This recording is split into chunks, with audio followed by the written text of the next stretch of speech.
それではメロン定期通信始めていきたいと思います。今日は2月の21日。すごくいい天気。そしてヤギが日向ぼっこをしております。もうだらけてる。いいな、やっける、よちゃん。ヤギ臆病だから何かがあるとすぐ振り向く。はい、それでは行ってみましょうか。ここ1週間はまあの天気、いい天気で良かったです。いい感じで成長しています。いろんなものも。まずはこれ1号。これはもう来週のこの定期通信の時には収穫になってますね。いいメロンになったよ。ほら。はい。もうちょっとネット細かくしたかったけど、まあいいでしょう、大きさ的にも。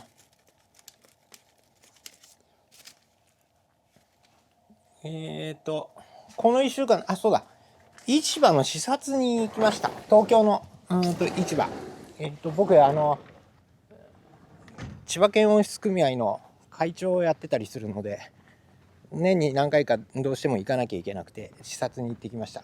昔勤めさせてもらった東京製菓に行ってメロンを、静岡のメロンと千葉のメロン、そしてここ2号、ここはねもう収穫してます。あと半分ぐらいかな。あと半分ぐらい。いいメロンになったのよ。ちょうどこれを出荷し始めの時かな、市場に視察に行って、今千葉人数がやっぱり千葉県の仲間たちもだいぶ減ってきちゃったので、もし視察に行った時にメロンがなかったらまずいなと思って自分でメロンを出荷しました。ほぼ僕メロンは自分で売っちゃうんですけど、やっぱりないとまずいので出荷してよかったです。僕のメロンしか出荷されてなかったので、もしなかったら市場に千葉のメロンゼロの状態で行ってメロン出てないじゃないかって多分言われたと思うので出してよかったです。はい、それで次の部屋、これ先週定食したっていう部屋、もう活着して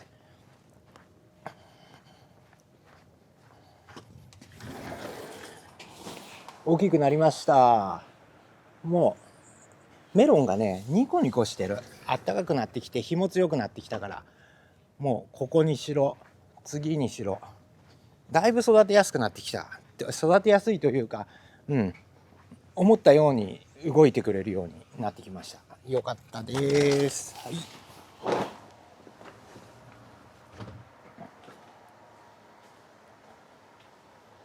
これはね多分来週の今頃後輩になってるかな。そんな感じですね。あと1週間かかんないね、後輩まで。しっかりと触手を伸ばしていきたいと思う。今こんな感じだから、あと1週間ちょうど来週の土曜日ぐらいには後輩ですね。はい。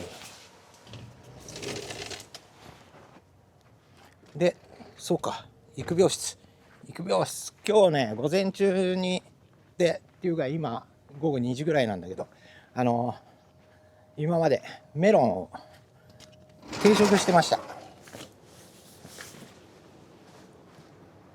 ので、ここにあった苗がバーッとあって、先週の動画通信ではここにバーッとあったんだけど、それを植えました。で来週はあれ、再来週はこれみたいな感じで、また明日明後日ぐらいに種をまきます。であれなんだ、あれがみかん、シークワーサーとクガニーの苗がすげえ大きくなってきた。これクガニー、ほらやっぱり日陰にしてよかったな。ほぼね全部出た。これ8本ずつやってあるんですけど、出てないのが1本ぐらいなんだよな。全部出てきたんだよな。これも多分出てくると思うけど、ほらこれも細いながらも出てきてる。わかるかな、ここいらに出てきてる。奥田君、埼玉にクガニーとシークワーサーどうやら行けそうですよ。これも出てる。これ出てるけど、なんか軸が枯れてきたので日陰に寄せました。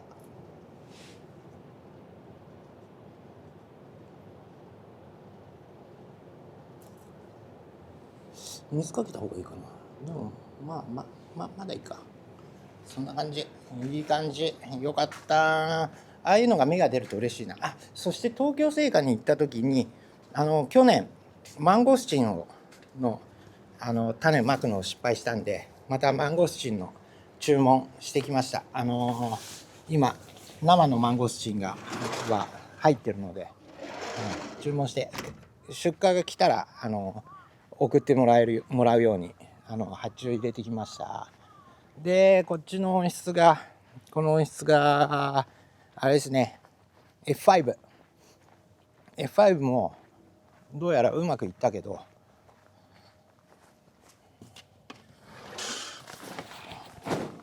これはうちのメロン、いいメロンになってきたよ。ただちょっと硬いっす。木がしっかりしすぎてるのかなかなか緩んでくれない。こっちが F5、 硬い。温度上げて、で朝方ちょっと蒸らし目の管理をして、で温度を朝温度を1回ガッと上げて1回ほぐす、メロンの玉をほぐすような管理をしています。であれね、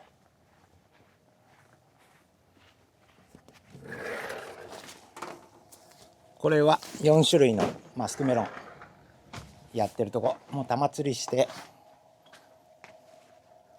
これもかなり固めできてるから、これは詳しくは栽培のやつを動画を出しているので、詳しくはそっちでやります。今日はちょっと早めに回っているんだ。今から今仲間のハウスをお米の育苗ハウスを建ててるので、そこを手伝いに行かなきゃいけないので、この通信取り次第すぐ行ってきます。でまだ水は上がってこないようですね。あれはシャインマスカットはまだカサカサしてる。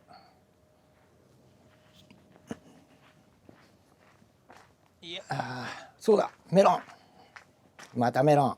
今回のメロンはこんな感じです。これでね 1.8 以上あったんだよな。化粧箱入るのギリギリ。いいメロン、ほら青空に映えるぜ。いいメロン取れたぜ。ネット細かいで、市場出した時に値段的にも高値で、すごいいい値段で買ってもらいました。よかった。であれ買って仲卸回りしていろんな仲卸行ったんですけど、あれみんなが久々にお前のメロン見たよって言われました。そして嬉しかったのは、僕の師匠、もう師匠辞めて20年ぐらい経つのかな、20年ぐらい辞めて経つんですけど、その時買ってくれてた仲卸の方まだいるんで、その師匠みたいなメロンだっていうふうに言われて、それは嬉しかったですね。超嬉しかった。はい、じゃあ次行きましょう。先週ここがまだか、ここはもう後輩になるって言って後輩やっております。終わった、後輩終わった。でこっちの隣、こっちが後輩始まった。だいたい4日ずらし。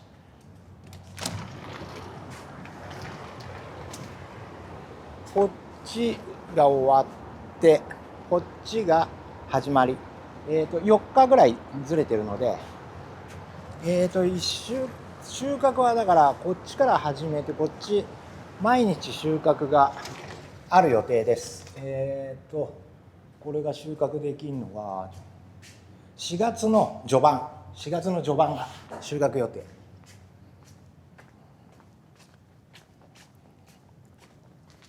そしてここはもう第2肥大期に入ってきて、だいぶネットも出回ってきて、今水増量中です。ほら、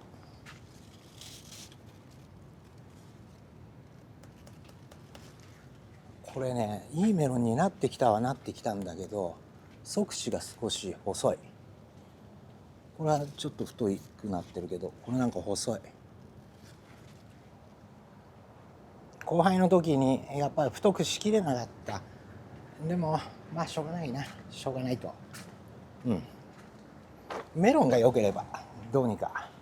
でもうちのメロンはやっぱり、マスクメロンはやっぱりアンテナも商品、アンテナ T 字も商品だから、そこをきっちり作らないとダメなんですよね。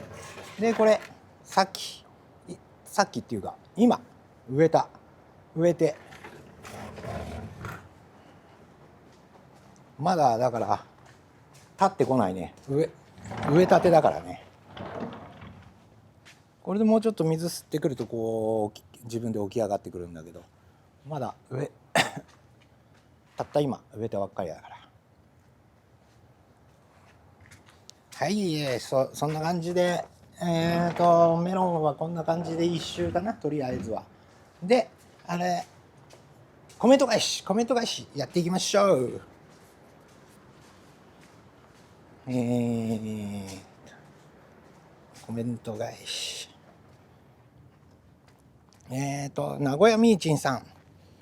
コメント返しの時に映っていた酸素かなんかのボンベがやばそうなので、ちゃんと業者に返却した方がいいですよ。安全の保証期間が決まってて危ないですか。あれね、酸素とかじゃなくて、あれ CO2 です。CO2 のボンベで、なんだあれ、冷たいやつ作ったりするのに使ってます。なんだほら、冷たいやつ、そのうち思い出す。年なので、冷たいやつなんつうんだあれ、まあ冷たいやつです。冷たいやつ CO2 であれで作ります。なので大丈夫です。で次、本田さん、すごいメロンの数。メロン農家なんでね、商売の種なんでメロンはたくさんあります。名古屋ミーチンさん、シークワーサーはたくさんなるので1本で十分です。確かに1本、うちも1本ずつ植えようと思って、あとは奥田くんにあげるのと、あとはあれだったらうちのみかんに接ぎ木で継いでみようかなっても思ってるので、まだでもしばらく育苗していきます。はい、それでそうだ、もう寒いところが終わってきたので、このアップルバナナとアイスクリームバナナ、これがどうなっていくか。でもね、まだ緑のところが結構あるんで、皮何枚か剥くとね、中緑だからね、どうなんだろうね。少しでも生きててくれれば。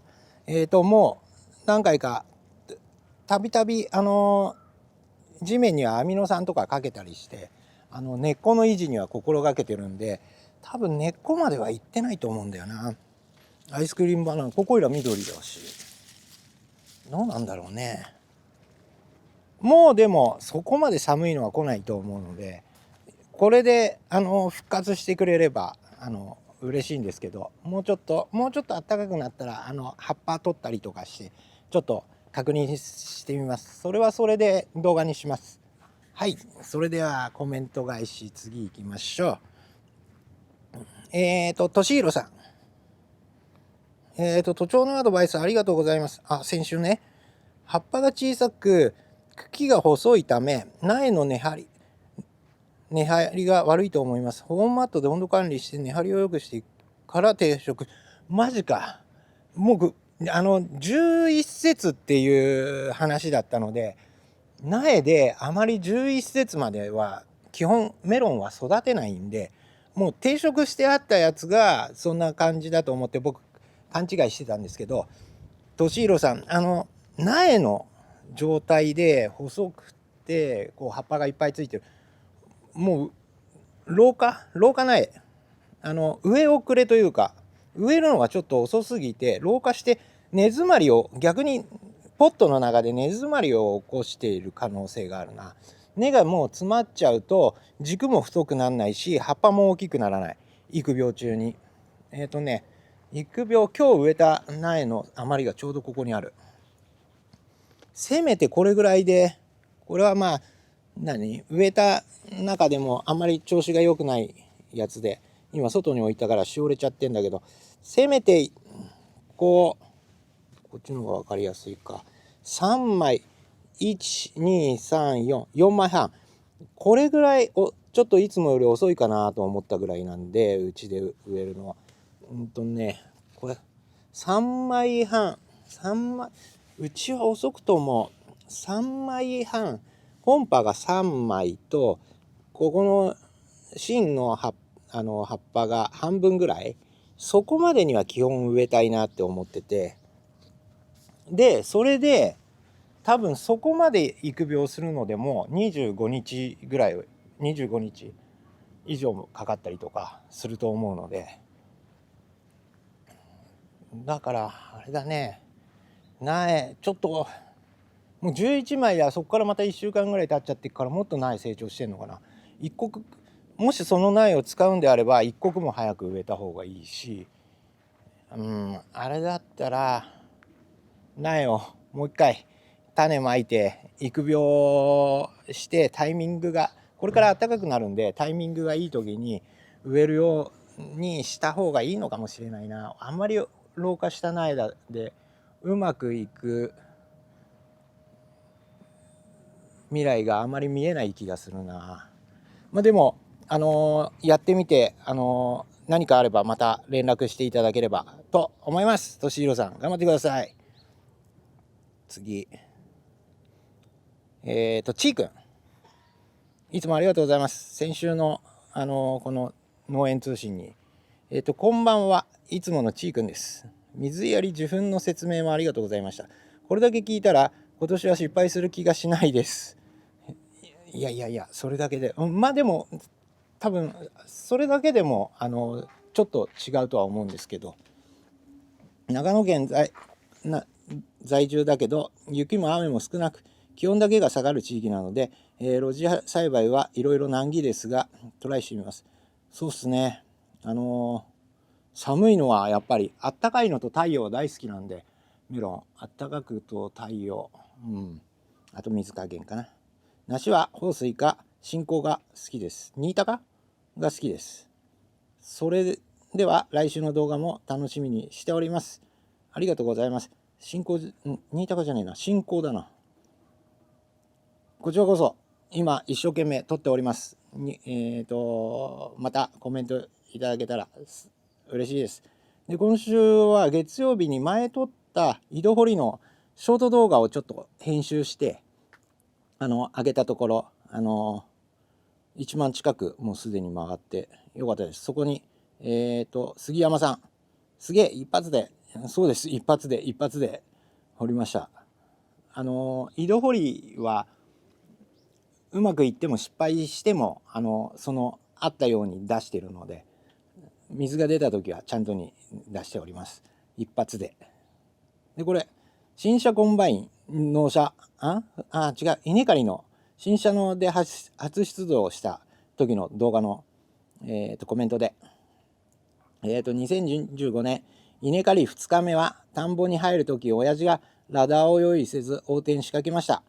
自分が住んでいる地域で唯一の高台の田んぼで入り口の坂がすごい傾斜で、一回他の農家さんに貸したらその農家さんのコンバインが潰れました。やべえじゃん。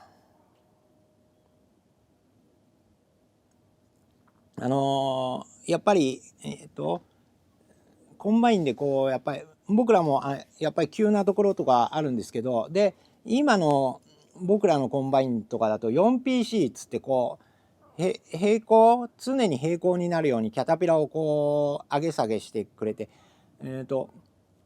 これもついてこれもついてるので乗っててあんまりこう斜めになることがあんまりないんですよね。もうすごく借りやすいんですけどまあイメージで言うと常にこう平らに稲にアプローチしていけるような状態で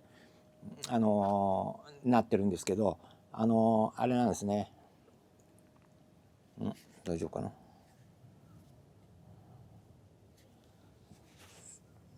でだから余計怖かったりするかな入る時は。本当に要注意して入る時と出る時傾斜があってもなくても注意して、だいたい何か機械をぶつけたりするのって入り口とか出口だったりするんで、やっぱり入り口で出口要注意ですね。お父さんもすごい他の農家さんに貸したら農家さんのコンバインが壊れる。コンバイン壊したらもうえらいことだなっていうか、コスト的にもそうなんだけど、自分が稲刈りしたいんだけどコンバイン壊れちゃったらしばらく仕事が稲刈りできないんで、これなかなか難儀なんですよね。コンバインはだから始まる前にはフルメンテしてで1年間1年間つうかその稲刈りの時期最後まで休まずに枯れるようにとかっていう風に注意してやってますね、コンバインは。はい、続いて名古屋ミーチンさん、2日前。森田さんこんばんは。ディーバベルダの種の説明書には4価取りもできると書いてありますが、1価取りの方が安心ですよね。そうっすね。ベルダは1価取りの方がいいのかな。ベルダは1価取りの方がいい。2つつけてもそんなに大きくならない。で、去年の高見とディーバの栽培日記をここらに貼っとくんで、見てみてください。ディーバはね、4価取りしてます。1つで。で、十分大きくなる。高見みたいにちゃんとに大きくなるので、4価取りは全然ディーバーできると思う。1価にしなくても大丈夫。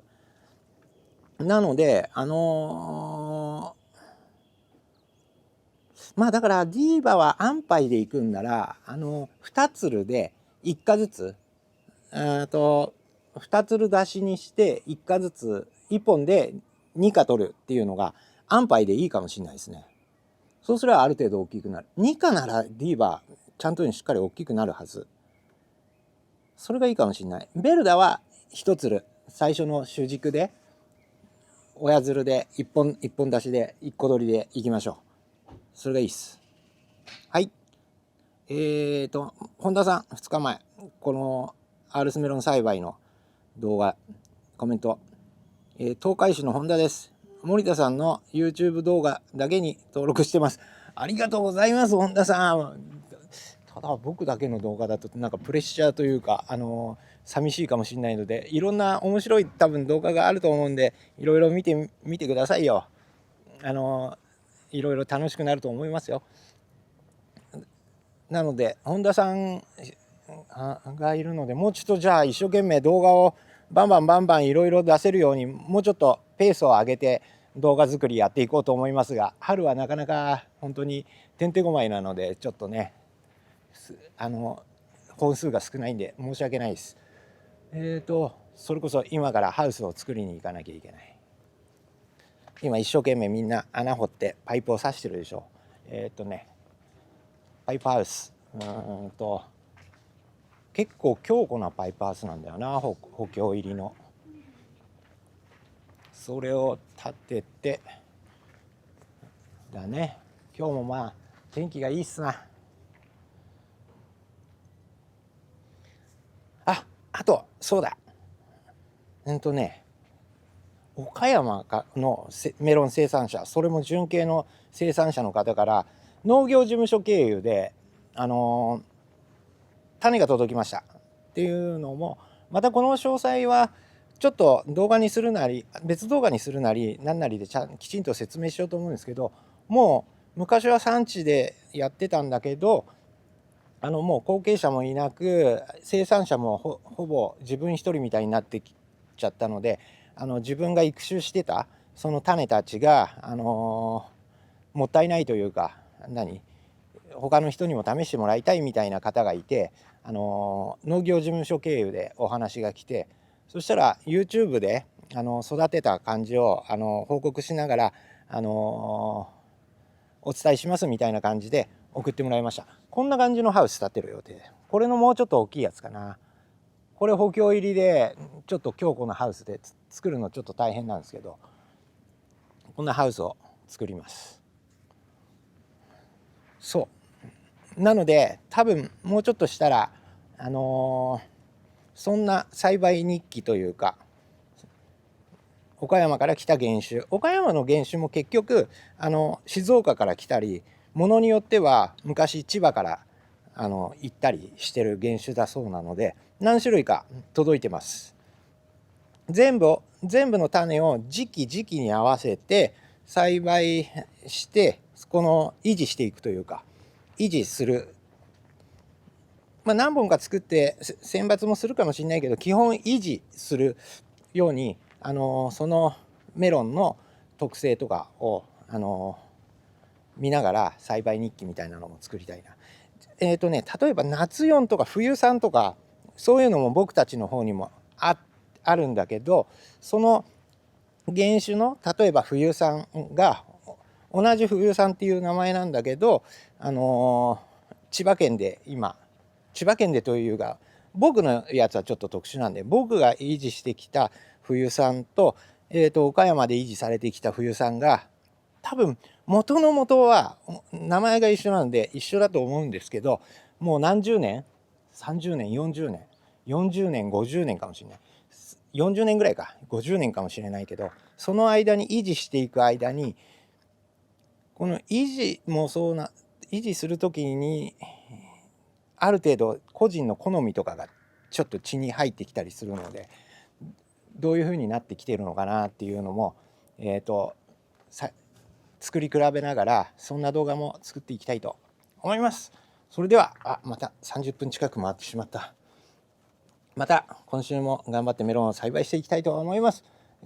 そっか、メロンを一回あれだな、糖度測定はすればよかったな。さっきの剥いだメロン16度オーバーはしてた。 16.4 度だった。意外とうまかったので、そうだ今ちょうど収穫の最中なので、概要欄からもし食べたい人がいれば買うこともできますが、無理にとはあれしないので、一応そんな感じで売ってはいますので、またそちらも見てみてください。1週間頑張ってまいりたいと思います。いろいろ春で暖かくなってくると農家どんどんやりたいことが増えて忙しくなっていくと思いますが、皆さん頑張っていきましょう。以上です。もしよかったらグッドボタンをください。以上です。